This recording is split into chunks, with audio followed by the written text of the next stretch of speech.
నమస్తే, welcome to Telugu రాజ్యం. నేను మీ సంతోష్. తగ్గేదే లేదంటున్న హైడ్రా, అక్రమంగా నువ్వు కడితే ఖచ్చితంగా కూల్చివేస్తాం అంటున్న హైడ్రా. అసలు ఏం జరుగుతుంది, ఎందుకు కూల్చేస్తున్నారు, అడ్డుపడుతున్నా సరే కూల్చడానికి వెనకాడట్లేరు ఎందుకు అనే విషయం పైన మాట్లాడడానికి మన ముందున్నారు కేఎస్ ప్రసాద్ గారు. నమస్తే సార్. నమస్తే అండి. సార్, తగ్గేదే లేదంటున్న హైడ్రా సార్, నువ్వు ఎక్కడన్నా అక్రమంగా కడితే అది నువ్వు మర్చిపోవాల్సిందే, కూల్చేస్తా అని చెప్పేసి అంటేస్తున్నారు. దేనికి సార్, ఏం జరుగుతుంది అసలు? కట్టినోళ్ళ ఫేస్కి వెళ్ళి కూడా, ముఖంకి వెళ్ళి చూడకుండా కూడా కూల్చేస్తున్నారు. ఎందుకు సార్ అలా? మన కర్మ అండి ఇది, మన చేతకాని సస్వతనం. ప్రజాస్వామ్యంలో ప్రజాప్రభుత్వాలు ప్రజల రక్షణకు ఉన్నాయి అంటే ప్రజలను భక్షించడానికి ఉన్నాయని మాత్రం చెప్పొచ్చు. దానితో ఈ దేబ్జిల్లో చూస్తున్న ఈ బీజేపీ వాళ్ళు ఒకరు. ఎందుకంటే ఢిల్లీ రేఖా గుప్తా గారు, ఆవిడ చీఫ్ మినిస్టర్. ఆవిడ ఇలాంటి సందర్భంలోనే ఆవిడ కొత్తగా ప్రమాణ స్వీకారం చేసింది. ఆవిడ కూడా మొన్న ఎలక్షన్స్లో గెలిచి ఫస్ట్ టైం చీఫ్ మినిస్టర్ అయింది ఆవిడ. బీజేపీ ప్రభుత్వ స్థలాల్లో ఇల్లు కట్టుకున్న వాళ్ళకి ఎలాంటి రెగ్యులరేషన్ రూల్స్ ఇచ్చిందో ఒకసారి చూడమనండి. ఆ విషయంలో బీజేపీ వాడు అవడానికి అక్కడికి వెళ్ళి మాట్లాడుతున్నాడు. ఒక కౌన్సిలర్కి ఏదైతే ఎగేసుకుని పోయి ఢిల్లీలో అచ్చ తెలుగులో మాట్లాడేసాడు కదా కిషన్ రెడ్డి, ఏ నోరు ఎందుకు పెగలట్లే? ఇలాంటి విషయాల్లో కౌంటర్ చేయాలి కదా. ఢిల్లీ ముఖ్యమంత్రికి లేని డిస్క్రిప్షన్స్ నీకు ఎక్కడి నుంచి వస్తున్నాయి? గౌరవ న్యాయస్థానం ఏం మాట్లాడింది దీని మీద? ఎఫ్టీఎల్ జోన్లో ఉన్న మొత్తం హైటెక్ సిటీలో ఉన్న సాఫ్ట్వేర్ కంపెనీలన్నింటినీ కూల్చేస్తావా? కూర్చి ఏమన్నా దాన్ని క్లీన్ బోల్డ్ చేసే కార్యక్రమం ఏమైనా ఉందా? దానికి సమాధానం ఏం చెప్పారో కనుక్కుంటారు సార్ రంగనాథ్ గారిని, హైడ్రాని.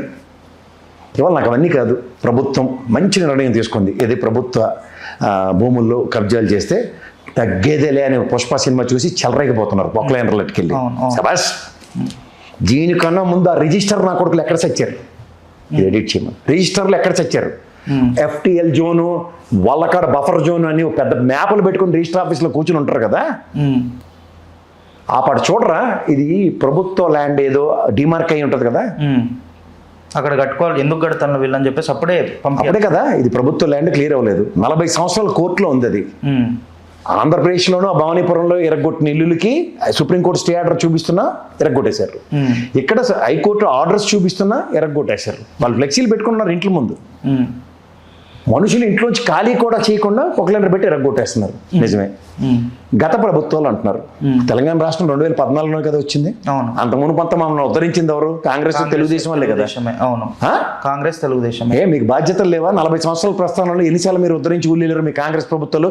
మీరు పారాచూట్ వేసుకుని కొత్త ముఖ్యమంత్రి అయిపోగానే ఆ భాష, ఆ నెక్స్ట్ విధానాలు అన్నీ మారిపోతాయా? ఆఖరికి మొన్న కోర్టు తీర్పు రంగనాథ్ గారి విషయంలో హైడ్రాకి స్టే ఆర్డర్ ఇస్తున్న దాంట్లో ఒక జడ్జి గారు ఇల్లు కూడా కొట్టేశారు అక్కడ. ఇదేనా మీరు చేస్తున్న పని? రంగనాథ్ గారు, కోర్టుల మీద మీకు గౌరవం లేకపోతే మేము ఏం చేయలేము, మేము నిస్సహాయం. మాకు రక్షణకు వచ్చేది గౌరవ న్యాయస్థానం, గౌరవ పోలీస్ డిపార్ట్మెంట్. మీ ఇద్దరే మా ప్రాణాలు తినేస్తే మేము ఎవరికి చెప్పుకోవాలా? ఉదాహరణకి ఆంధ్రప్రదేశ్ రాష్ట్రంలో, విభజిత రాష్ట్రంలో, తెలంగాణలో కానీ ఎల్ఆర్ఎస్ బీఆర్ఎస్ స్కీములు ప్రభుత్వ పథకాల, నా పథకాల, మీ పథకాల కదా. అంటే డీవియేషన్స్ అన్నిటికీ మీరు రెగ్యులరైజ్ చేయించుకుని పెనాల్టీ క్లాసే కదా. ఉదాహరణకు అది ప్రభుత్వ స్థలం కట్టినప్పుడు ల్యాండ్ ఎవడు కొన్నాడు, ల్యాండ్ ఎవడు బిల్డరో, బ్యాంకులు ఎలా లోన్లు ఇచ్చాయో, ఈ మూడింటిని ప్రభుత్వం తరఫున ప్రక్షాళించి వాళ్ళని జైల్లో పెట్టారా? నెక్స్ట్ వాళ్ళకి పెనాల్టీ క్లాసెస్ ఇంపోజ్ చేసి, ఉదాహరణకు ఆ బిల్డర్లు ఎవడైతే ఉన్నాడో, ఇది 10 ఎకరాలు 50 ఎకరాలు ఎంత విలువైంది, ఇది ఒక గతంలో చెరువు, లేదంటే దీనికి తగ్గట్టు కాంపన్సేషన్ 175 కోట్లు పెనాల్టీ వేస్తున్నావు. 175 కోట్లు ఈ బిల్డింగ్లో ఉన్న వాళ్ళతో కడతావా, లేకపోతే నీ దగ్గర ఉన్న రియల్ ఎస్టేట్లో ఎక్కడైనా వ్యాపారం కడతావో, నీకు స్టిపులేటివ్ టైం ఇది. ఈ పెనాల్టీ క్లాస్తో ప్రభుత్వానికి ఎంత, ఖజానాకి ఎంత పెనాల్టీ పే చేయి, అదర్వైజ్ ఇంత కాంపన్సేటరీ ల్యాండ్ కొనివ్వు ప్రభుత్వానికి. ఇలాంటిది ఏమైనా మాడేవా? ఒకళ్ళని నెట్టుకుని ఎరగొట్టేస్తావా? ఆ డెబ్రీస్ ఎత్తుకుంటూ కాలక్షేపం చేసుకుంటావా? ఏంటి చేస్తావు? ప్రభుత్వ ల్యాండ్ నువ్వు వచ్చావు, మీరే ప్రభుత్వం బదులు ఇంకో ప్రభుత్వం వస్తుంది, ప్రభుత్వ ల్యాండ్లు మేము ఉచితంగా ల్యాండ్లు ఇస్తాం ప్రజలకు అని చెప్పి ఇస్తుంది. మీరే ఇంద్రమ్మ గృహాలు అక్కడ కడతారు. అప్పుడు ఆ నెక్స్ట్ ప్రభుత్వం వచ్చే తప్పుని ఎరగొట్టేస్తే, అరే కాంగ్రెస్ ఒరిజినల్ సిద్ధాంతమే రోటీ కపడా और మకాన్, ఓ సెంటు భూమి, 2 వెదురు బొంగులు, 4 తాటాకులు ఇచ్చి ప్రజలకి మాన ప్రాణాలు కాపాడుకోండి, నిలువు నీడన ఉన్న బతకండి అని చెప్పి సిద్ధాంతంకి తిలోదకాలు ఇస్తూ, నిజంగా జీవం పోసే జీవన్ రెడ్డి లేటోడు వెళ్ళిపోతే ఇలా దౌర్భాగ్యాలే ఉంటాయి. ఈ పారాచూట్ బ్యాచ్ కలిగి ఒరిజినల్ సిద్ధాంతం కాంగ్రెస్ కూడా అర్థం కాకుండా తిలోదకాలు ఇచ్చి ప్రజల్ని రోడ్డు మీద నిలబడతారా? ఆ బ్యాంకులో అన్ని ప్రాణాలు తినేసి లోన్ ఇస్తారు కదా, ఇక్కడ గుడ్డుగోలను పొందుతున్నారా? ఆ రిజిస్టర్ని సస్పెండ్ చేశారు, అట్లీస్ట్ ఆ రిజిస్టర్ని కనీసం జైల్లో పెట్టారా? బిల్డర్లను కూర్చోబెట్టి పెనాల్టీ క్లాసులు ఇంపోజ్ చేస్తున్నాను ఎక్కడైనా నెగోషియేషన్స్ జరిగాయా? ఏ పేపర్లను చూసారా మీరు? మీరు సీనియర్ జర్నలిస్టే కదా. లేదు సార్. లేకుండా వాడు 40 సంవత్సరాలు 15 సంవత్సరాల క్రితం కట్టి హ్యాండ్ ఓవర్ చేసింది పొక్కలైన పట్టుకుని వెళ్ళి కూల్చేస్తారా? ఇది ఎక్కడ వీడియో అండి, నాకు అర్థం కదా. అండ్ సార్ మనం ఖమ్మంలోనే అదే పరిస్థితి. అవును. ఆఖరికి ఒక పెద్దవాడు నా ఇల్లు నేను చూసుకుంటానని దయనీయమైన పరిస్థితి. ఇవాళ నేను నా కుర్రాడు రే ఎరారు కొడుకో మనుషులు రా, మనుషులకు కనీసం ప్రాణానికి కూడా రక్షణ లేదా అని పొక్కడారు పెట్టి కొడుతూ పడిపోయి చచ్చిపోతే చిన్నపిల్లలు. అవును. ఇల్లు ఖాళీ చేయించుకోవడానికి కూడా టైం ఎవరా? మన సుప్రీం హైకోర్టు కూడా మీకు అదే చివాట్లు పెట్టింది కదా, సామాన్లు కూడా తీసుకోవడానికి వెసులుబాటు ఎవరా అని. ఎక్కడి నుంచి వస్తున్నాయి మీకు సూపర్లేటివ్ డిస్కషన్స్? మరి దీనికి ప్రజాస్వామ్యం పేరు ఎందుకు పెడుతున్నారు? ఇది మన కాంగ్రెస్కి ఇది దొంగతనం చేసి ఎవడో దొరుకుతాడండి, పోలీస్ స్టేషన్లో ఉరిశిక్ష చేసేస్తున్నారా? అండ్ కాదు సార్, ఇప్పుడు లైక్ మొన్న మనం వీడియోలో చూసినాం, ఇల్లు కూల కొడుతూ ఉంటే క్రెయిన్ కడ్డంగా ఒక యువకుడు అట్లా క్రెయిన్ కడ్డంగా ఏంటండి, క్రెయిన్ బకెట్ తీసుకెళ్ళి కొడుతుంటే అవును నిలబడి ఉన్నారు అక్కడ, పైన నిలబడి ఉన్నారు. వాళ్ళ ఇంట్లో వాళ్ళు అట్లా తిరగబడితే జనాలు అందరూ హైడ్రా ఆగే ఛాన్స్ ఏమైనా ఉందా సార్? ఎందుకు తాగదండి? నీకు ఒకటి చెప్తున్నాను సార్, ఈ బీజేపీ దద్ది బ్యాచ్ వలన ఉపయోగం ఏమీ లేదని ప్రజలు ఫస్ట్ గ్రహించండి. రెండోది బీఆర్ఎస్ పార్టీకి ఎక్కడికక్కడ నిలువరిస్తూ వాళ్ళని ముందుకు వెళ్ళనివ్వకుండా. తెలంగాణలో బీజేపీ అంత లేదు కదా సార్, బీజేపీది ఎక్కడ ఉంది సార్? లేకపోతే 8 చేయాలి, ఎవరినొద్దరించి నాకు గెలిచి వచ్చారు వాళ్ళు 8 ఎమ్మెల్యేలు 8 ఎంపీలను. దేనికి దద్దిపోయిన తిన్నాక రోజును పట్టు మొత్తం కాంగ్రెస్లో ఉంది కదా సార్, మొత్తం పట్టుటీలు జహాపన రాజకీయాలు చేస్తున్నారా? నోరు లేదా ఫస్ట్ బీజేపీ? కనీసం మనం నిన్న కాక మన ఇరాన్ వార్లో చూడండి, వాళ్ళ ఆస్తులు కాపాడుకుంటూ మానవహారాలు అలాంటి పిలుపులు ఎందుకు ఇవ్వట్లే పార్టీలు? అడ్డగా పడుకున్నారు అనుకోండి సార్, జనాలను అందరినీ పిలుచుకుని పొక్కలను వెళ్ళిపోద్దా పేకల మించి? వెళ్ళదు. కానీ ఒక్క డిసెంట్ తెలియజేసే అవకాశాలు ఎవరైనా నాయకత్వ లక్షణాలతో ముందుకెళ్ళి చెప్తున్నారా? ఇక్కడ గెలిచేస్తామని చెప్పేసి బీజేపీ వాళ్ళు వస్తలేరు అనుకుంటే సార్. గెలిస్తే అప్పుడు మాట్లాడదాం. గెలుస్తారన్న మాటకే నేను ఆలోచిస్తున్నాను. ఒక్కొక్కడికి మనకి సిగ్గు ఉండాలి అలాంటి వాళ్ళు కోట్లు వేయడానికి.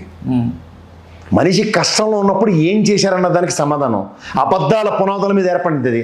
అప్పుడు బండి సంజయ్ అధ్యక్షుడు ఉన్నప్పుడు కూడా ఇలాగే చెప్పాడు కదా, మూసినది మన వరదలు వచ్చినప్పుడు బండికి బండి ఇల్లుకి ఇల్లు తొక్కకు తొక్క తోటకూర అని వాళ్ళు గెలిచి చచ్చారు.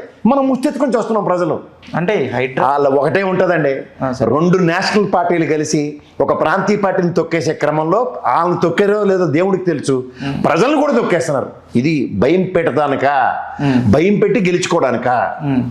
ఆ 2 రాష్ట్రాన్ని విభజించినప్పుడు ఎలా కలిసిపోయారో ఈ ప్రజల్ని హింసించడానికి కూడా అలాగే కలిసిపోయి ఉన్నారు. ఇది ప్రజలు గ్రహించండి ఫస్ట్. సార్ ఇప్పుడు హైడ్రా అనేది బీజేపీ వాళ్ళు మాట్లాడకపోవడం వల్లనే హైడ్రా తగ్గేది లేదంటున్నారు. ఇప్పుడు బీజేపీ కూడా అక్కడ యోగి ఆదిత్యనాథ్ ఏడు చేసాడు, హైడ్రాన్ పేరెట్టాడా? ప్రొక్లైన్ రెడ్డి తొలగొట్టేస్తాడు. మనోడు వెరైటీగా స్మార్ట్ గా హైడ్రాన్ పేరెట్టాడు. ఇద్దరు చేసి పని ఒకటే కదా, మీరు గమనిస్తున్నారా లేదా? సార్ మధ్యలో పోయేది ఎవరు? ప్రజలు. ఇది గ్రహించండి, వీళ్ళిద్దరు సిద్ధాంతాలు ఒకటే. ఈడొద్దనుకున్న ఆర్ఎస్ఎస్ అక్కడ శంకనెత్తుకుంటాడు.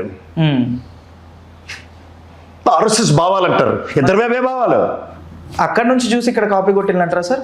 కాపీ కాదు, ఆర్ఎస్ఎస్ సెక్యులర్ సిద్ధాంతాలకి విభేదం కలిగించినప్పుడు పొమ్మన్నారు బయటికి కాంగ్రెస్ వాళ్ళు. అప్పుడు ఈ బీజేపీ కూడా శంకనెత్తుకున్నాడు. ఆ బీజేపీ కూడా శ్యాంప్రసాద్ ముఖర్జీ, ఆయన కూడా కాంగ్రెస్ నుంచి ఎత్తిపోతల పథకం, ఏ పని సక్రమంగా చేయనివాడు అంటే శ్యాంప్రసాద్ ముఖర్జీ. ఎలాగ చెప్పనా, మనకి హైదరాబాద్ సంస్థానాన్ని విలీనం చేయమని మహానుభావుడిని పటేల్ గారిని పంపించారు, సర్దార్ వల్లభాయ్ పటేల్ గారు. ఆ మహానుభావుడి వల్ల హైదరాబాద్ సంస్థానం భారత రాజ్యాంగానికి భిన్నంగా కాదు, తల వంచి వల్ల విలీనమై హైదరాబాద్ మన క్యాపిటల్గా, తెలంగాణ క్యాపిటల్గా ఉంది. కాశ్మీర్ ఎప్పటికీ శాస్తున్నాం, చేతకంతానం మాత్రం ఒప్పుకోరు. అర్థమైందా? ఇది చేతకంతానం ఆఫ్ బీజేపీ. ఇది ప్రజలు గ్రహించండి ఫస్ట్. ఇటు ఆయన పంపించారు, అటు మనల్ని వీరుని పంపించారు, అటు పక్క శ్యాంప్రసాద్ ముఖర్జీని. మంట ఎట్టేసి వచ్చాడు ఇప్పటికి ఆ మంట ఇప్పటికి చల్లారలేదు. అంటే అటు పంపించడం వల్ల కాశ్మీర్ మనకి ఇంకా రాలేదు. ఇప్పుడు చేతకాన్ని పూజకి పంపిస్తే ఏడు చేస్తాడు. అలా మన విష్ణు సినిమా ఒకటి ఉంటుంది చూడండి, మోహన్ బాబు కొడుకుది, మంత్రాలు రాకుండా పూజకి పంపిస్తే ఏడు చేస్తాడు. అక్కడ కూర్చొని స్వాహ స్వాహ అంటే అంతకు మించి ఇంకేటి ఉంటుంది. సరే ఇప్పుడు ఎప్పుడు అవుతుంది అంటారు సార్? ఆగదు. ప్రజలు జడ్డి వెదవులు ఇలా ఉన్నంతకాలం వాళ్ళు ఆగరు. ఎందుకంటే కోర్టు, మీకు మళ్ళీ చెప్తున్నాను, కోర్టు ఆర్డర్స్ ఉన్నా వాళ్ళు కేర్ చేయట్లే, ఏడు చేస్తారు అన్నట్టుగా ఉన్నారు. ఆగాలంటే ఇప్పుడు మిడిల్ క్లాస్ ఫ్యామిలీ వాళ్ళకి ఒక ఇల్లు అంటే dream sir, life time dream, ఇట్లా కట్టుకోవాలి అట్లా కట్టుకోవాలనేది. కళ్ళ ముందు ఇల్లు కూలుస్తూ ఉంటే రాజకీయ నాయకులకి మనసు ఎక్కడుందని క్వశ్చన్ అడుగుతున్నారు. మీరు రాజకీయ నాయకులు అందరూ ప్లూరల్ బెటర్, సంతోషం. ఇప్పుడు ఫస్ట్ థింగ్, ప్రజలు మనకి కాపాడుతున్న నాయకుడు అన్నాడు, కాపాడుతుంది వ్యవస్థ న్యాయస్థానం అనుకున్నప్పుడు ఆ 2 మనకు అక్కడ రానప్పుడు ఏం చేయాలి? ప్రజలు తను కాపాడుకోవాలి వద్దా? అవును. గాంధీ గారు గోప కొడితే గోప ఇవ్వమంటున్నా ఎవడని చెప్పాడే, అది ఆ కాలంలో. ఇప్పుడు కొట్టే లోపల తిరిగి కొట్టేస్తున్నారు. మొన్న కూడా వాడు ఫోన్ చేసి నా మీద మాట్లాడుతూ నన్ను తిట్టాడు మా అమ్మ. నేనే గాంధీ మహాత్ముల సత్సంగాలు నేను పెట్టుకోలే కదా, నేను తిట్టాను. హైడ్రా ఆగదంటారా సార్ అసలు? ఆగుతుంది ప్రజల్లో చైతన్యం వస్తే. ప్రజలు ఖచ్చితంగా మానవహారాల కింద ఏర్పడి అలాంటి పొక్కలైనర్లని బుల్డోజర్లను రానివ్వకుండా. ఆఫ్టర్ ఆల్ పొక్కలైనర్ డ్రైవర్ అండాడు, ఆ నాపలేరా? మనుషులు చంపించి డిస్క్రిప్షన్ ఇచ్చారు ఆడికి. రంగనాథ్ గారు డ్రైవ్ చేసుకొచ్చారు అనుకోండి, ఎస్పీ గారికి డిస్క్రిప్షన్స్ ఉంటే కొడతాడు చంపుతాడు అని భయం ఉంటుంది. ఆడ పొక్కలైనర్ డ్రైవర్ గారిని అడుకోలేకపోతే ఇంకేం మనుషులండి? నాకు అర్థం కాదు. ఒక చీఫ్ మినిస్టర్ డిస్క్రిప్షన్లో సిబిఐ నా రాష్ట్రంకి రాకూడదు అన్నప్పుడు ఒక కాలనీ కూడా బోర్డు ఎట్లాడు నా కాలనీలో పొక్కలైనర్ రాకూడదని నిలబడరు అనుకోండి. అందరూ వీధి అంతా నిలబడితే, ఒక కాలనీ నిలబడితే ఏమవుతుంది?